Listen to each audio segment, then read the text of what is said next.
말씀을 대면할 때마다 참 우리 하나님 정말 뵙고 싶다. 참 그립다는 생각이 많이 듭니다. 죽음의 문을 열고 들어서서 꼭 하고 싶은 말은 정말 보고 싶었어요. 궁금했어요. 아, 이렇게 생기셨구나.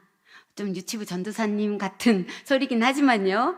오늘 제목은 낙타가 바늘기로 들어갑니다. 제목이 참 익숙하지 않고 낯설죠? 저와 함께 말씀 속으로 깊이 들어가는 시간이 되기를 바랍니다. 청년 시절 오늘 읽은 말씀을 심도 있게 대면했을 때 참 두려웠습니다. 나는 수요일마다 금요 철야마다 새벽에도 늘 주여 주여 주의 이름을 부르고 기도하는데 이렇게 주의 이름을 부르는 자마다 다 천국에 가는 것이 아니라 하나님 아버지의 뜻대로 행하는 자라야 들어간다. 이렇게 말씀을 듣고 어떻게 해야지? 어떻게 해야 오늘 하루도 하나님의 말씀을 지키며 그 뜻대로 살 수 있을까? 어떻게 행하고 살까? 주의 말씀에 은혜를 받고 주일 말씀에 은혜를 받고 가슴을 치며 통회하고 나면 수요일 정도까지는 괜찮다가 목요일을 지나 금요일 정도 되면 말씀과 세상이 뒤범벅 돼가지고 좌절 속에서 아, 나는 안 되는 건가? 죄와의 싸움은 여전히 현재도 있지만 그 전과는 다릅니다. 복음을 몰랐었던 그 시절, 그때는 하나님 앞에 무엇인가 지켜서 그래도 교회 갈 만한 자로 조금은 부끄럽지 않으면서 인정받는 자로 떳떳하고 싶었습니다. 그래도 주님 앞에 내놓을 게 있어야지. 그런데 오늘 저와 같은 자들이 나옵니다.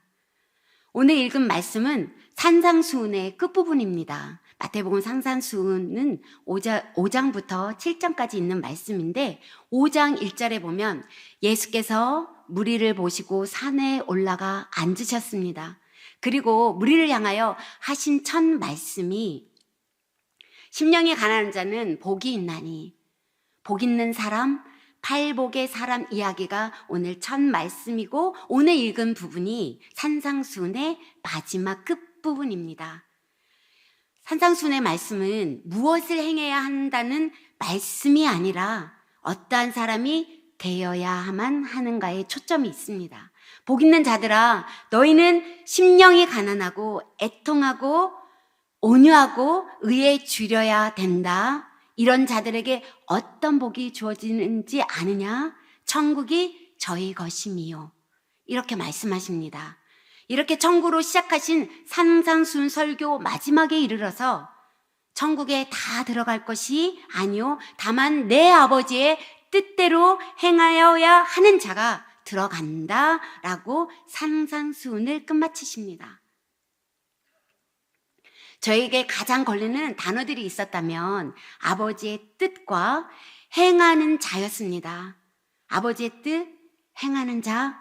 사실 삶으로 살아내는 것이 참 힘들잖아요. 그렇죠? 아버지의 뜻이 뭐지? 아버지의 뜻이 뭐지? 머리를 굴렸어요. 아버지의 뜻이라고? 사실 호세아 8장 12절에 보면 내 율법을 만 가지로 기록하였으나 그들은 이상한 것으로 여기는도다. 이 많은 것을 어떻게 지켜? 이상하다. 그래도 찾아보자. 몇 개 지킬 수 있는 것들이 있지 않을까? 그래도 하나님 앞에 내놓을 만한 것이 있어야 하지 않을까? 저처럼 지금 하나님의 뜻이 무엇인지 머릿속으로 생각하고 계신 분은 있지 않나요? 성경에도 저희처럼 머리를 굴리며 생각하다가 옳거니 하며 주님 앞에 나온 자들이 있었습니다. 뭐라고 하는지 들어보겠습니다. 마태복음 7장 22절을 함께 읽어보겠습니다. 그날에 많은 사람이 나더러 이르되 주여 주여 우리가 주의 이름으로 선지자 노릇하며 주의 이름으로 귀신을 쫓아내며 주의 이름으로 많은 권능을 행하지 아니하였나이까 하리니 그날에 하나님의 심판대에 섰을 때 천국문 앞에 섰을 때 하나님의 뜻이 뭐지라고 생각하며 눈을 굴리며 머리를 굴리던 자들이 뭐가 있지? 뭐가 있더라? 아, 옳거니 주님 앞으로 나옵니다. 자기들이 행하는 것이 하나님의 뜻을 행한 것이라고 굳게 믿고 행한 일들의 목록을 쭉 나열합니다. 주님, 제가 주님의 이름으로 선지자 노릇했어요. 산을 넘고 강을 건너 박해 속에서도 쉬지 않고 말씀을 가르치며 수고와 노력을 아끼지 않았어요. 저쪽에서 한 사람이 또 나옵니다. 저는요, 주의 이름으로 귀신을 내쫓았어요. 얼마나 기도를 많이 했으면 귀신을 내쫓은 능력까지 받은 거죠. 눈앞에서 귀신이 나가는 것을 본다면 와, 저 사람 보통 사람 아니네, 이렇게 말하지 않겠어요? 또 다른 이들이 나옵니다. 주님의 이름을 부르면서 얼마나 애타게 소리 질렀으면 권능이 임하더니 무서운 질병도 낫는 거예요. 이 정도면 되지 않았을까? 이 정도면 되어야 하나님의 뜻대로 행하였다고 말할 수 있지 않겠어? 하며 주님 앞에 나온 자들이었습니다. 그런데 이런 자들 향해 예수님은 내가 밝히 말하는데, 내가 분명히 말하는데 내가 너를 도무지 모르겠다. 불법을 행한 자들아, 하나님의 법을 행하지 못한 자들아, 내게서 떠나가라. 영원한 형벌에 거하라. 그것이 지옥이었어요. 예수님을 애타게 부르며 능력을 받았지만 결국 그날에 버림받은 자들이었습니다. 왜요? 왜 버림을 받은 자들이었을까요? 왜 버림받았을까요? 하나님의 뜻이 무엇인지도 모르는 자들이었어요. 그러면 자녀를 향한 하나님의 뜻이 무엇일까요? 청년 시절 이 말씀이 이해가 되지 않았어요. 그러면 얼마만큼 해야 되는 거야? 얼마만큼 해야 되는 거지? 이것이 첫 저의 반응이었습니다. 정말 천국이 너무너무 가고 싶었어요.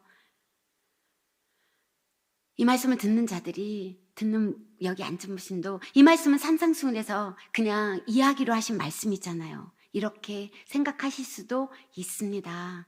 이런 자가 실제로 성경에 예수님 앞에 나옵니다. 마가복음 10장 17절 18절을 찾아보고 읽어보겠습니다. 마가복음 10장 17절 18절 함께 읽겠습니다. 예수께서 길에 나가실 새 한 사람이 달려와서 꿇어앉아 묻자오되 선한 선생님이여 내가 무엇을 하여야 영생을 얻으리까? 예수께서 이르시되 내가 어찌하여 나를 선하다 일컫느냐? 하나님 한 분 외에는 선한 이가 없느니라.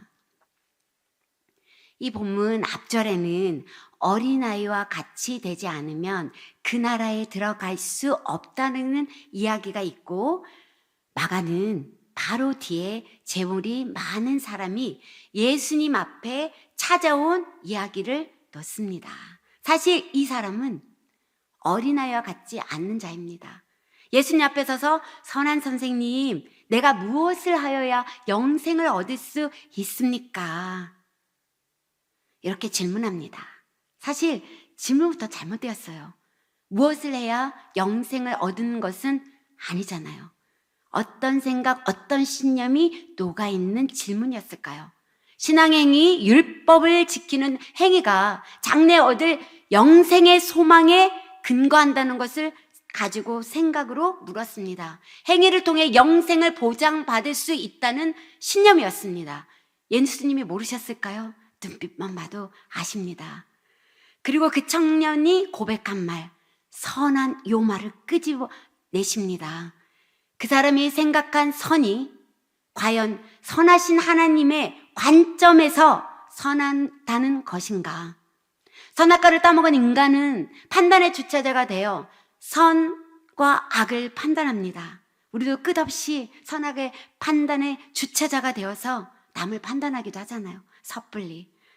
그래, 내가 가지고 있는 선악의 판단의 기준으로 나를 선하다고 하는데, 선한 분은 오직 하나님 한 분 외에는 선한 이가 없느니라. 내가 선하다고 하는 선한 기준이 정말 맞는지 한번 보자. 그리고 그가 남다르게 열심을 부리며 지켰던 율법을 드러내십니다. 내가 계명을 안 하니. 내가 계명을 안 하니. 예수님의 십계명에 있던 것들을 나열합니다. 그러자 부자 청년, 그 재물이 많은 사람이 이렇게 대답합니다. 이것은 어렸을 때부터 내가 다 지켰어요. 다 지켰어요. 와, 너무 대단하지 않아요? 어떻게 지킬 수 있어요? 보통 사람은 아니에요. 이렇게 말했던 재물이 많은 사람을 보고 측은히 여기며 예수님 말씀하십니다. 내게 한 가지 부족한 것이 있으니 가서 내게 있는 것으로 다 팔아 가난한 자들에게 주고 가난한 자들에게 나눠주라고 말씀하십니다. 그런데 재물이 많은 거로 슬픈 기색을 하고 떠나갑니다. 어떻게 보면 부족한 한 가지는 그가 어떤 신앙을 가지고 있느냐를 보여주는 전체였어요. 사실 그 부족한 한 가지는 그가 원하는 영생을 갖기 위해서는 반드시 필요한 것이었죠. 그게 무엇이었을까요? 그러면 있는 것을 다 팔면 영생을 가질 수 있을까요? 잘 보세요. 사실 이 사람은 첫 번째 계명도 지키지 못하는 자였어요. 재물 때문에 주님의 말씀을 따르지 못하고 이웃을 사랑하지 못하는 자였어요. 계명을 다 지킬 수 있다고 하지만 예수님은 아니야, 넌 지킬 수 없는 존재야. 이것을 알기를 원하셨어요. 예수님은 남겨진 제자들에게 말합니다. 재물이 있는 자는 하나님 나라에 들어가기가 어렵도다. 낙타가 바늘기로 나가는 것이 부자가 하나님의 나라에 들어가는 것보다 쉬우니라. 낙타가 바늘기로 들어갈 수 있나요? 불가능해요. 부자는 하나님 나라에 들어가는 게 들어가지 못한다는 뜻이에요. 제자들이 그 말씀을 듣고 다 놀래요. 그런데 이 말의 배경을 잘 아셔야 돼요. 그 당시 유대인들은 재물은 계명을 신실하게 지킨 사람에게 주시는 하나님의 축복이라고 생각하는 통념이 있었어요. 쉽게 말하면 부를 하나님의 축복으로 그 표지로 보면서 부자는 하나님에 들어갈 자격을 가진 자로 보는 사회적 통념이 있었다는 거예요. 제자들은 이 말을 듣고 놀랐어요. 저렇게 율법을 잘 지켜서 재물을 얻고 영생을 보장받았다고 생각했는데 그러면 누가 구원을 얻을 수 있지? 누가 구원을 얻을 수 있을까?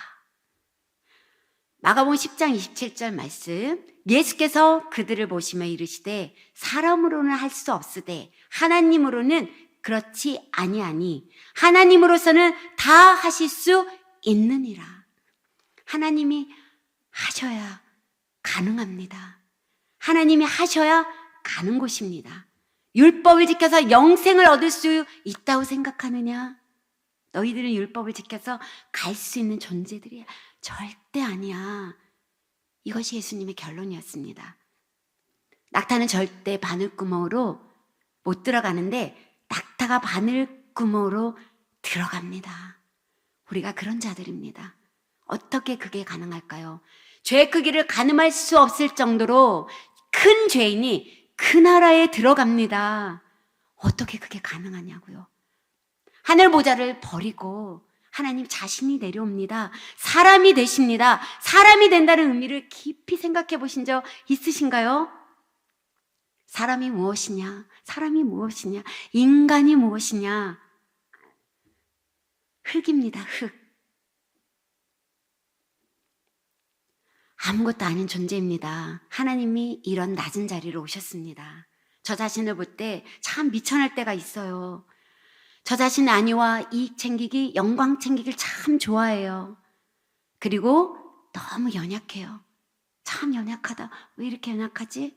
이런 사람의 자리, 미천하고 낮은 자리로 오신 거예요. 이게 보통 사건 아닙니다. 그리고 십자가 지시기 전날 동산으로 올라갑니다. 다른 길은 없습니까? 무서운 죄로 인해 병든 저들의 마음을 낫게 해줄 다른 방법은 없나요?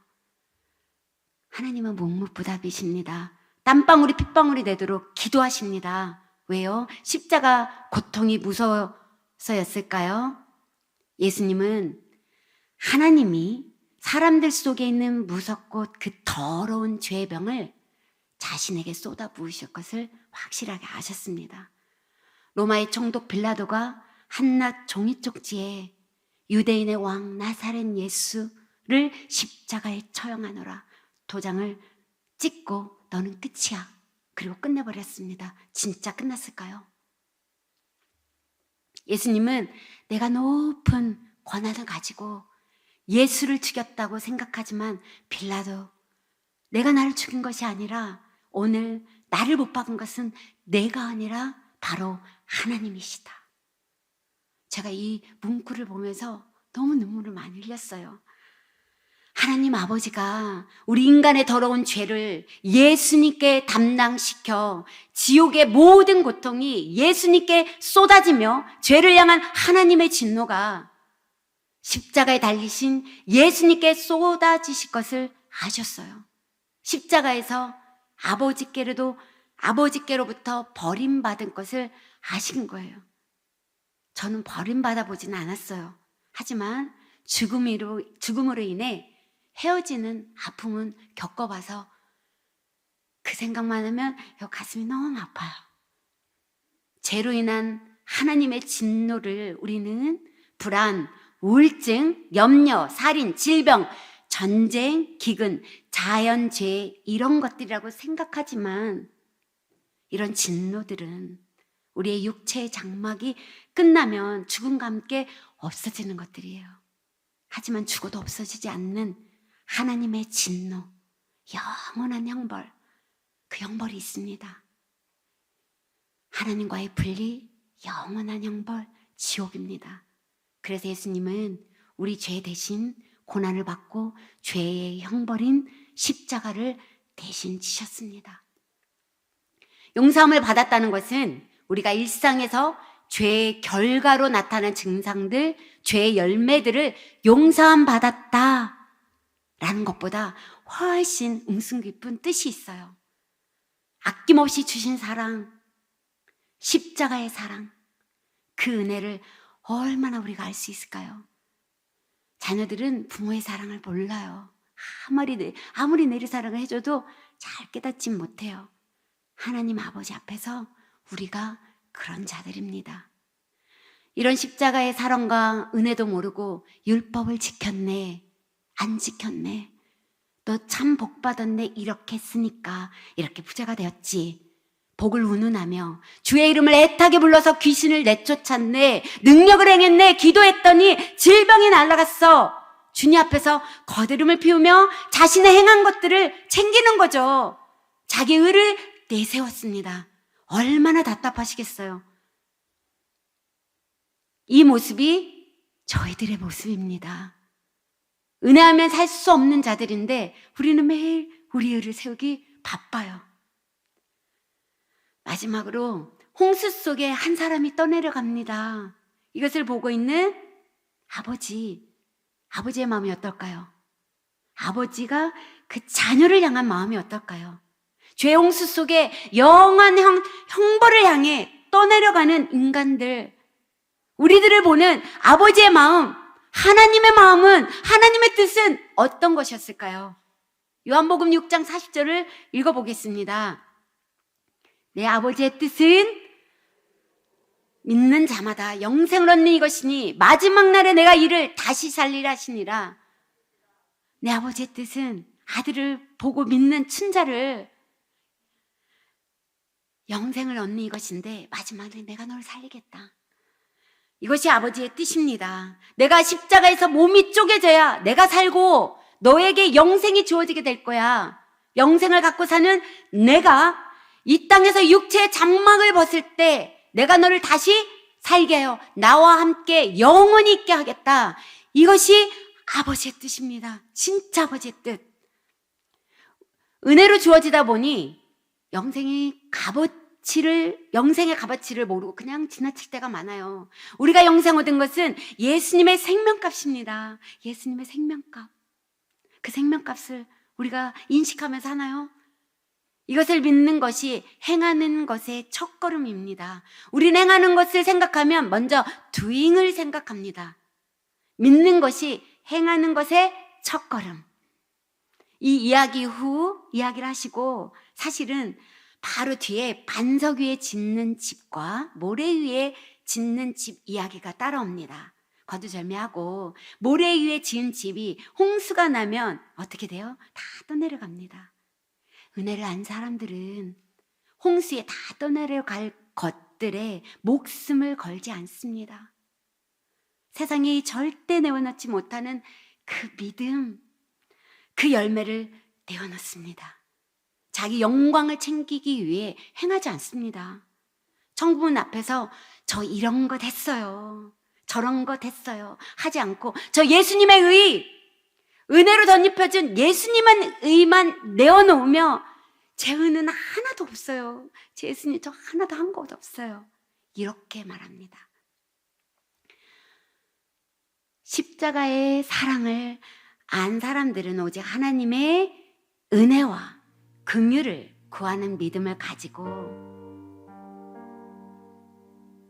좁은 길에서 움켜잡은 것을 내려놓은 자로, 자신을 부인하는 자로, 현재 고난 장차 나타날 영광과 비교할 수 없는 것을 정말 알기에 그 고난의 길에서, 그 좁은 길을 갈 때 묵묵히 감당하며 주님이 가신 길을 따라갑니다.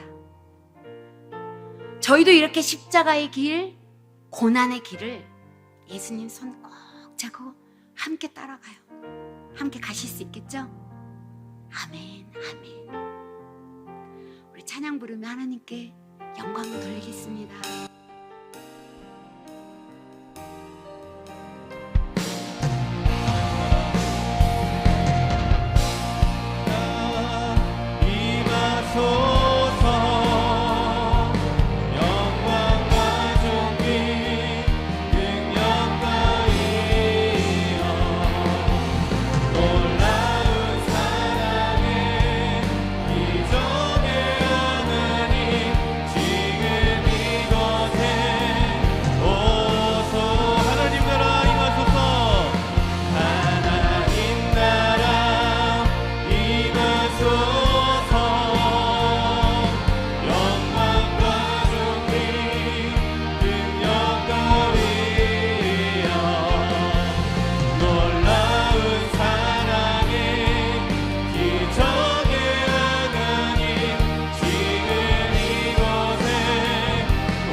주님이 우리의 기도를 들으시고 내 옆에 이곳에 계시다 생각하고 함께 기도 제목을 읽겠습니다.